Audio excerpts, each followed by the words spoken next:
Hier, le 22 mars dernier, plutôt il y a de cela 2 jours, Abdelmadjid Tebboune a parlé de l'Espagne, en des termes très élogieux.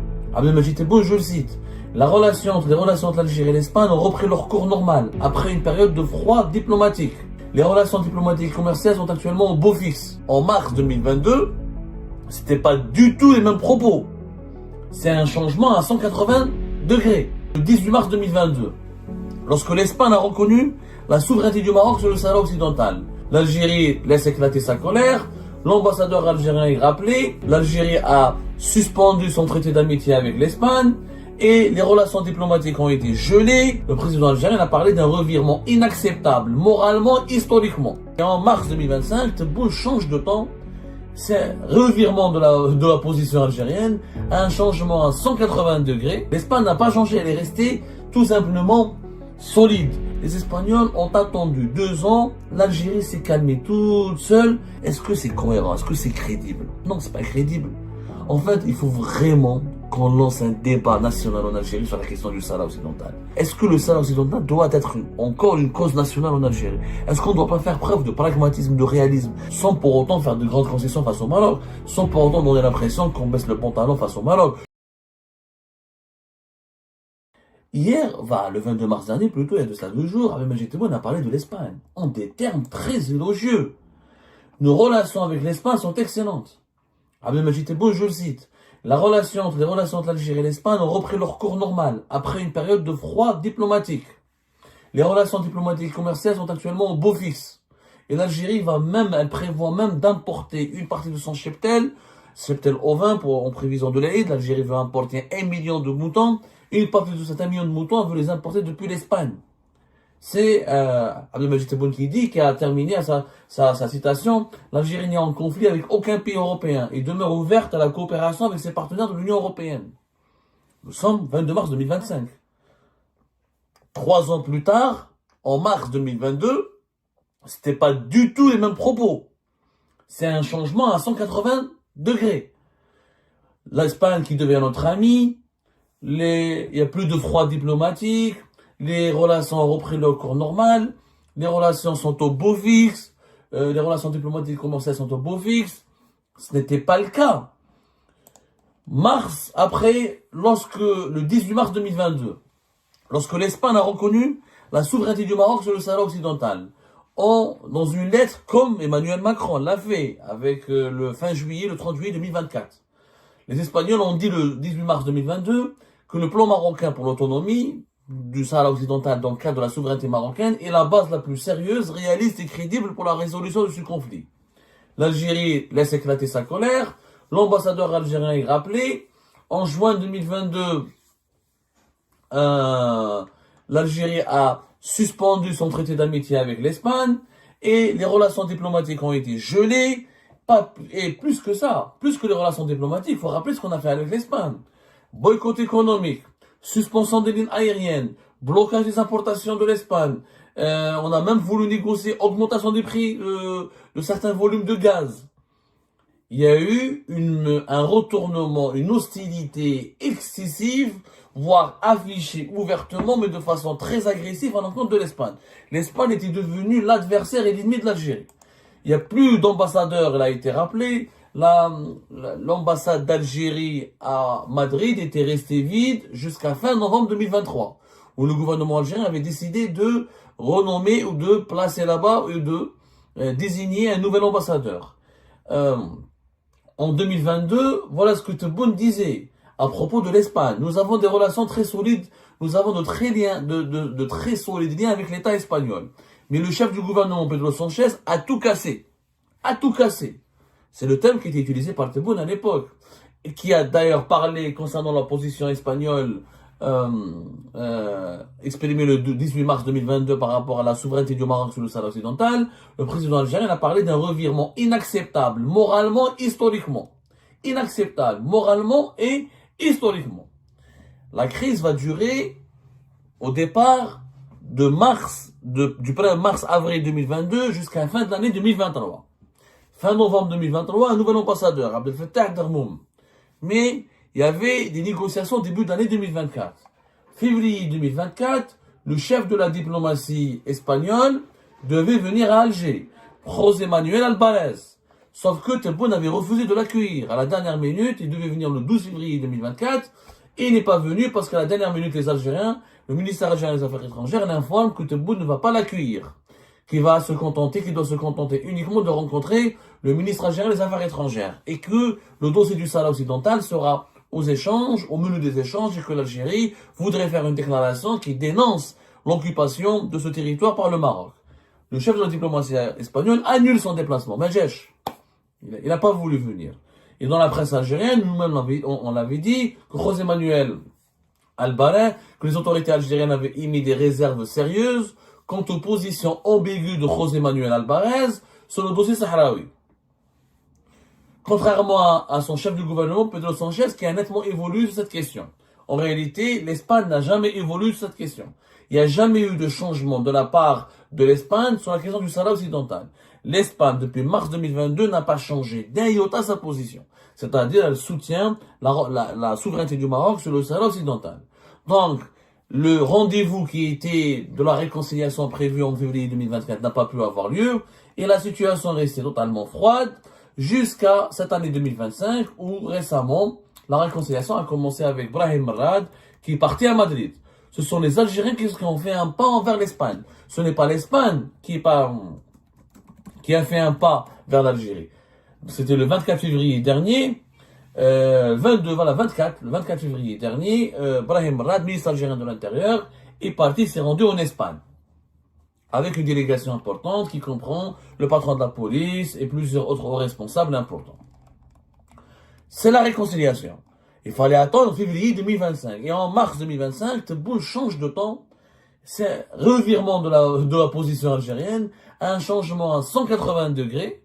C'est l'Algérie qui a changé à 180 degrés. L'Espagne n'a pas changé, elle est restée tout simplement solide. Elle est restée droite dans ses bottes, elle est restée cohérente, elle a gardé la tête froide, pas d'émotion, pas de réaction épidermique, pas de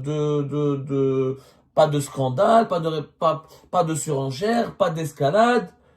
Les Espagnols ont attendu 2 ans, l'Algérie s'est calmée toute seule, et le régime algérien tout seul, il est revenu à de meilleurs sentiments, à une sorte de bienveillance. Aujourd'hui, contrairement à ce qui s'est été dit, à ce qui a été décidé, ce qui a été fait de 2022 à 2024, aujourd'hui l'Espagne redevient notre ami. C'est quand même incroyable. L'évolution, elle est incroyable. Elle est même étonnante. Et elle nous interpelle. Elle nous interpelle et elle nous incite à tirer des conclusions. L'Algérie, le régime algérien a changé à 180 degrés sa position à l'égard de l'Espagne. Pourquoi? Parce qu'il a compris que son bras de fer, sa politique de bras de fer a totalement échoué. Et pourtant, au départ, de 2022 à 2023 jusqu'à 2024, la presse algérienne, les autorités algériennes, les lobbies médiatiques proches du pouvoir algérien n'ont pas cessé de s'enorgueillir d'avoir infligé à l'Espagne des pertes économiques importantes. Les exportations espagnoles vers l'Algérie se sont effondrées entre mars 2022, juin 2022 et mars 2023 à 80%. 80%. Voire même durant une bonne période de l'année 2023 jusqu'à l'année 2024, où elles ont commencé à reprendre à partir du deuxième semestre de l'année 2024, plutôt deuxième trimestre de l'année 2024, mais les exportations espagnoles se sont effondrées jusqu'à 90%. Un exemple, en mars 2022, l'Espagne a exporté vers l'Algérie 150 millions d'euros. En mars 2023, l'Espagne a exporté uniquement 14 millions d'euros. Elle n'a pu exporter que 14 millions d'euros. On est passé en un seul mois de 250 millions d'euros à 14 millions d'euros. C'est une chute de 90% pratiquement. Les Espagnols ont été éjectés, chassés, insultés, humiliés, agressés. Même les lignes aériennes ont été suspendues. Les lignes aériennes ont été suspendues. La crise avec l'Espagne, on a tendance à l'oublier. Elle était beaucoup plus dure que la crise entre l'Algérie et la France. L'Algérie n'a pas sanctionné encore économiquement l'Espagne. En tout cas, pas avec la même pour le moment. L'Algérie a sanctionné uniquement les produits agroalimentaires français et les céréales, et le blé français.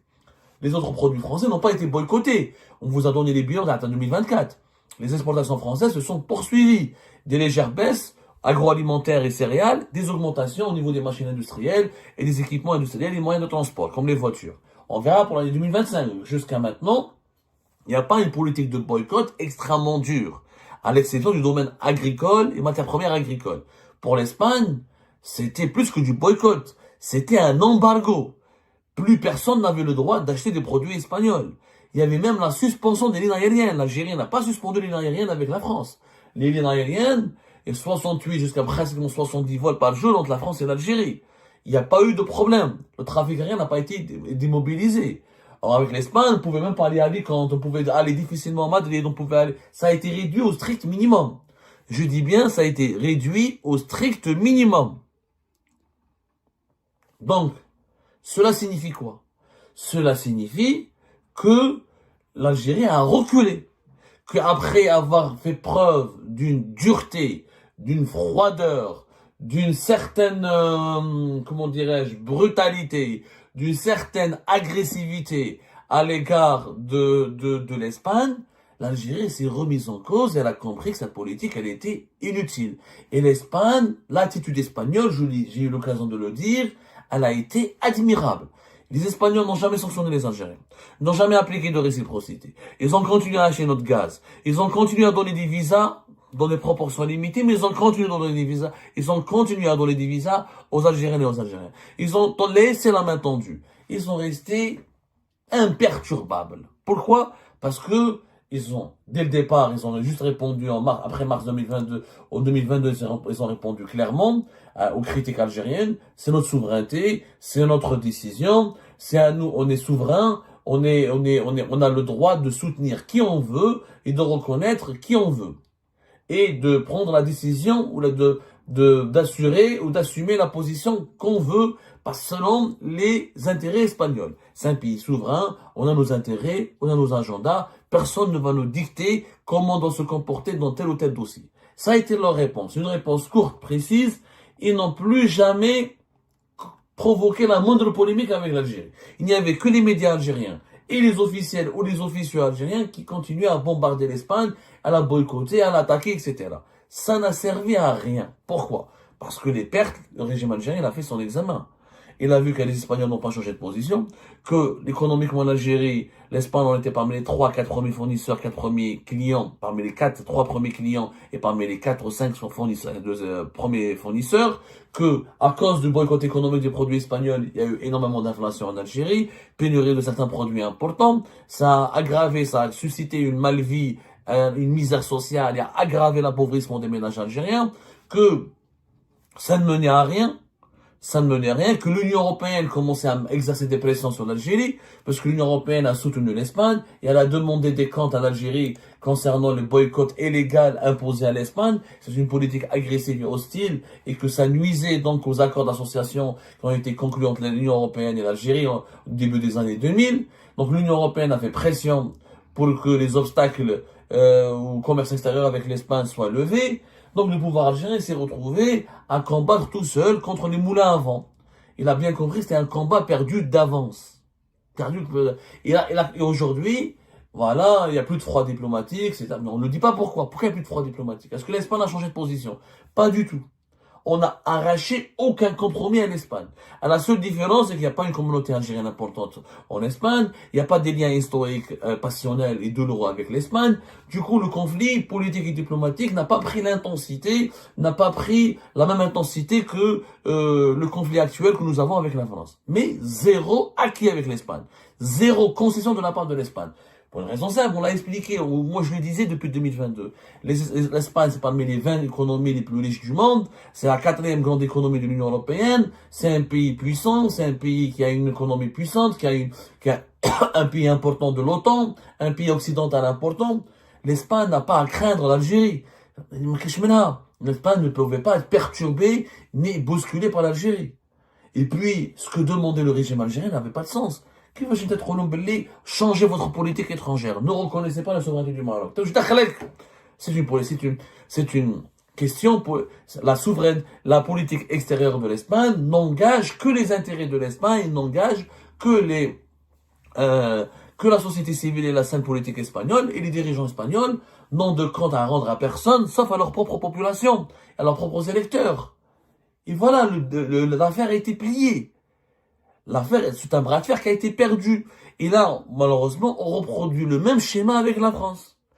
est-ce que on ne peut pas demander aux autres pays, on ne peut pas contraindre les pays étrangers d'avoir l'attitude on peut pas leur imposer notre vision du conflit du Sahara occidental. On n'a pas le droit de leur dire ou de leur dicter leur conduite au niveau de la au niveau de la gestion de leurs relations internationales dans le dossier du Sahara occidental. On ne peut pas leur imposer nos convictions, on ne peut pas leur imposer notre feuille de route. Et on n'a pas le droit de leur imposer notre feuille de route. Comme l'Algérie, elle est jalouse de sa souveraineté, elle veut préserver sa souveraineté, et elle ne veut pas qu'on lui dicte des conduites précises et une ligne de conduite ou qu'on lui dicte un agenda, ben c'est la même chose. L'Algérie ne peut pas se permettre de faire de même. Et c'est ça la leçon. Et puis le Sahara occidental, la leçon qu'on doit tirer, que le Sahara occidental n'est pas une question géopolitique importante. Les Espagnols n'y vont pas vraiment, pour les beaux yeux des Algériennes et des Algériens, continuer à défendre une indépendance de ce territoire, alors que, voilà. Mais ils sont pas convaincus. C'est pas un enjeu majeur. Ni pour la France, ni pour l'Espagne, ni pour les États-Unis d'Amérique, ni pour beaucoup de pays au monde. C'est un conflit invisible, c'est un mini-conflit qui implique une population extrêmement limitée.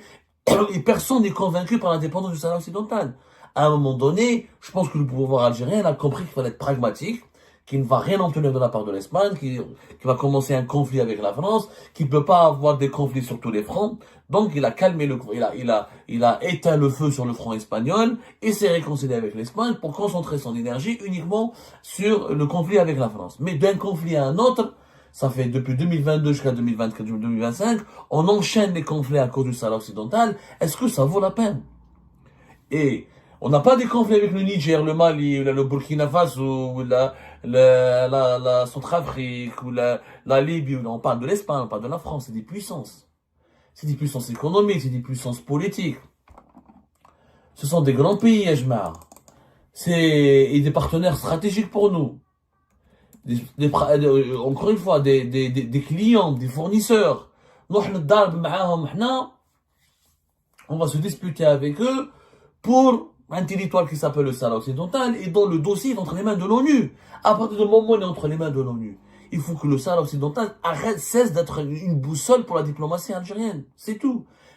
Il faut tirer maintenant les conclusions de ce revirement dans le conflit avec l'Espagne. L'Espagne, j'aimerais bien qu'on me montre qu'est-ce qu'elle a fait l'Espagne pour le moment. Elle n'a rien fait l'Espagne pour essayer de gagner un petit peu les faveurs du régime algérien. Les Espagnols sont restés eux-mêmes. Neutres, objectifs, pragmatiques. On a nos intérêts, on les défend nous-mêmes. Vous ne voulez pas accepter nos décisions, et que chacun parte de son côté. Vous voulez reprendre les relations bilatérales, vous voulez relancer l'amitié entre nous, marhaba bikoum. Vous êtes les bienvenus. C'est aussi simple. Ça s'appelle du réalisme et du pragmatisme. C'est ce qui nous manque. Nous, malheureusement, on est dans l'émotion, dans les réactions épidermiques. En 2022, on dit que voilà, la position espagnole est morale, historiquement et éthiquement immorale et inacceptable, et que l'Espagne nous a trahis, que les dirigeants, le gouvernement espagnol, il a tout cassé entre nous entre l'Algérie et l'Espagne. Et en 2025, bon, il n'y a plus de froid diplomatique, tout va bien. Est-ce que c'est cohérent? Est-ce que c'est crédible? Non, c'est pas crédible. En fait, il faut vraiment qu'on lance un débat national en Algérie sur la question du Sahara occidental. Est-ce que cette question mériterait qu'elle soit une doctrine d'État, qu'elle soit la principale boussole de nos relations internationales? Non. Il faut qu'on tire des conclusions. Les plus grandes puissances de ce monde, le monde d'aujourd'hui n'est pas convaincu par l'option de l'indépendance du Sahara occidental. Personne, même les Chinois et les Russes, ne sont pas convaincus. Vous allez voir qu'avec le temps, même les Chinois et les Russes vont dire, non, il faut arrêter cette connerie, il faut trouver une solution, ce territoire ne peut pas être indépendant, c'est dangereux pour la région, c'est dangereux. Des pays entiers, des pays comme le Mali, le Burkina, la Libye, etc., qui existent depuis des années 60, n'arrivent pas à survivre et à résister et à garantir leur survie et leur avenir dans un environnement géopolitique donc de plus en plus dangereux. Comment voulez-vous qu'un petit pays de même pas 200 000 habitants puisse vivre en paix sans être récupéré par les entités terroristes, les entités mafieuses et les entités de trafic d'armes, etc. C'est pas possible. C'est invivable. Ce projet n'est pas... Il faut vraiment que les dirigeants algériens acceptent de se remettre en cause et qu'on mette en face un débat. Quel est notre avenir? Quel est l'avenir de nos... Est-ce que le Sahel occidental doit être encore une cause nationale en Algérie? Est-ce qu'on ne doit pas faire preuve de pragmatisme, de réalisme? Est-ce qu'on doit, sans pour autant faire de grandes concessions face au Maroc, sans pour autant donner l'impression qu'on baisse le pantalon face au Maroc, sans donner pour autant l'impression qu'on est en train de perdre et de se faire humilier par le Maroc? Mais une autre approche est possible. Une autre approche est possible. Une approche qui nous permettra de sauver l'honneur tout en sauvant nos intérêts et tout en nous permettant de ne pas se faire éjecter ou se faire, comment dirais-je, brusquer ou de se faire rejeter par les partenaires des puissances mondiales les plus importants de ce monde avec lesquels nous avons des intérêts importants, notamment sécuritaires et économiques.